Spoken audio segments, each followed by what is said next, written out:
మహోన్నతుడా, సర్వశక్తిమంతుడా, గొప్ప దేవుడా, జీవాధిపతిగా యేసు, మీ ఘనమైన శ్రేష్టమైన దివ్యమైన నామాన్ని బట్టి మీకు వేలాది కృతజ్ఞతాస్తుతి చెల్లిస్తున్నాను స్వామి. దేవా, మీ ప్రియ శిష్యుడనైనా సెయింట్ థామస్ దేవా తండ్రి మా దేశానికి వచ్చి దేవా అనేకులకు ప్రభావ మీకు రక్షణ గురించిన సువార్తను ప్రకటించడానికి మీరు ఇచ్చిన కృపను బట్టి నీకు వందనాలు. అవును తండ్రి, నశించిపోతున్న మమ్మల్ని దేవా పాపముల నుండి శాపముల నుండి తండ్రి విడిపించి మీరు ఇచ్చిన గొప్ప రక్షణ బట్టి నీకు వందనాలు. ఇంకా అనేక మంది ప్రభావ మా దేశంలో తండ్రి నశించిపోతున్నారు.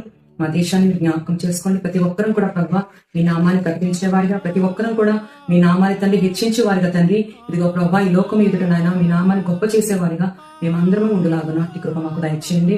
తండ్రి క్రైస్తవుల ప్రభావ వారి నానా హింసలకు గురి చేస్తున్న ప్రతి ఒక్కరిని మీరు జ్ఞాపకం చేసుకోండి. అయ్యా ఆలయాలు కూలుస్తున్న వారి ప్రభావ, అయ్యా తండ్రి సేవకుల తండ్రి హింసిస్తున్న వారిని, మందిరాలు పడగొడుతున్న వారిని మీరు జ్ఞాపకం చేసుకుని దైవ భయం నాయన ప్రతి ఒక్కరిలో మీరు పుట్టించమని ప్రార్థిస్తున్నాము. తండ్రి ఇదిగో ఆనాడు ఎలాగైతే సౌలును పౌలుగా మార్చావో దేవా, అటువంటి తండ్రి మార్పు దేవ ప్రతి ఒక్కరిని మీరు దయచేయమని యేసు పరిశుద్ధ నామమున అడిగి వేడుకొనిచున్నాము తండ్రి. ఆమేన్.